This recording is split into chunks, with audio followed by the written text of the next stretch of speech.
ఎవరైతే దేవుని వైపు తిరుగుతారో విశ్వాసంతో, ప్రభువా నీవే నా సహాయం, నీవు తప్ప నాకెవ్వరు లేరు ప్రభువా, ఒంటరితనంతో మూలుగుతున్నానయ్యా, బాధపడుతున్నాను ప్రభువా, శత్రువులందరూ నన్ను నిరంతరాయం నిందిస్తూనే ఉన్నారు, ఈ పరిస్థితి నుండి నీవు తప్ప నాకెవ్వరూ సహాయం చేయలేరని సంపూర్ణంగా ఎవరైతే దేవుని మీద ఆధారపడతారో అలాంటి వారి ప్రార్థన దేవుడు వింటున్నాడు, వారికి జవాబు దయచేస్తున్నాడని లేఖనం చాలా స్పష్టంగా తెలియజేస్తాం. దేవుణ్ణి నిరాకరించట్లేదు.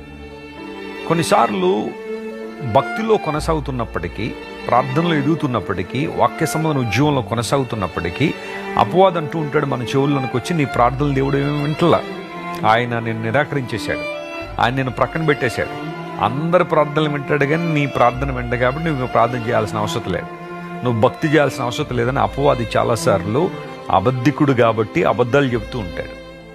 నీవు చేయాల్సిన పని ఏంటంటే నిన్ను నువ్వు తగ్గించుకుని దేవుని సన్నిధికి వచ్చి ప్రార్థన చేయగలిగితే దేవుడు ఆ ప్రార్థనకు జవాబిస్తాడు.